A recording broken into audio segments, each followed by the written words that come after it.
السلام علیکم پیارے بچوں، خوش آمدید۔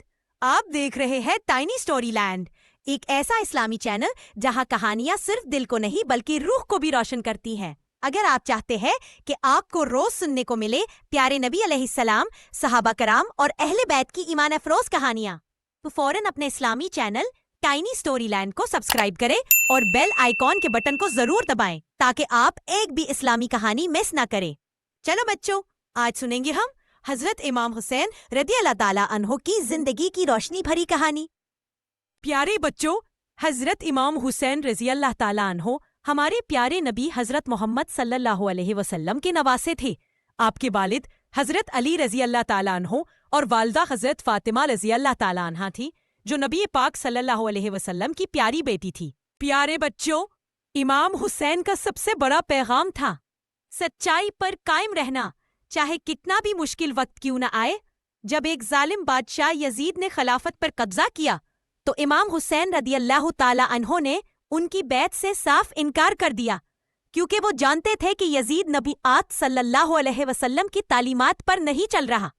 امام حسین نے فرمایا، میں ظلم اور بدی کے خلاف کھڑا ہونے جا رہا ہوں تاکہ امت کو حق اور سچائی کی طرف بلاؤں۔ پیارے بچوں، امام حسین اپنے خاندان اور کچھ وفادار ساتھیوں کے ساتھ مدینہ سے کوفے کی طرف روانہ ہوئے۔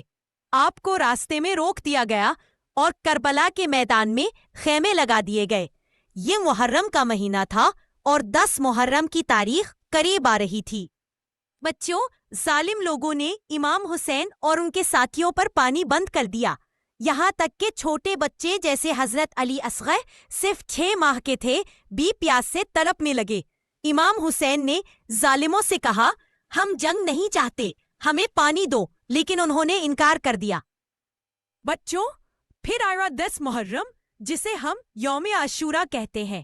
اس دن امام حسین کے بہادر ساتھیوں نے حق کی خاطر اپنی جانیں قربان کر دی۔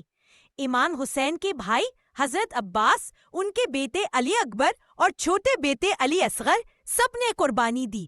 آخر میں امام حسین نے خود بھی اللہ کی راہ میں سب سے عظیم قربانی پیش کی۔ ان کے الفاظ تھے، اگر دین محمد صلی اللہ علیہ وسلم میری قربانی کے بغیر نہیں بچ سکتا تو اے تلواروں آ جاؤ۔ پیارے بچوں، امام حسین کی قربانی ہمیں سکھاتی ہے کہ حق بات پر ڈٹے رہو، کبھی جھوٹ اور ظلم سے نہ ڈرو اور اللہ تعالیٰ پر ہمیشہ بھروسہ رکھو۔ اسی لیے ہم ہر محرم میں کربلا کو یاد کرتے ہیں اور امام حسین کو سلام پیش کرتے ہیں۔ اگر آپ کو یہ ایمان افروز کہانی پسند آئی ہو تو جلدی سے ہمارے اسلامی چینل ٹائنی اسٹوری لینڈ کو سبسکرائب کریں اور بیل آئیکن کے بٹن کو دبانا مت بھولیں۔ نیچے کومنٹس میں ہمیں بتائیں، کیا آپ امام حسین کی طرح سچ کے ساتھ کھڑے ہوں گے؟ ہم آپ کے لیے اور بھی نبیوں اور صحابہ کرام کی خوبصورت کہانیاں لائیں گے انشاءاللہ۔ اللہ حافظ پیارے بچوں، دعاؤں میں یاد رکھنا۔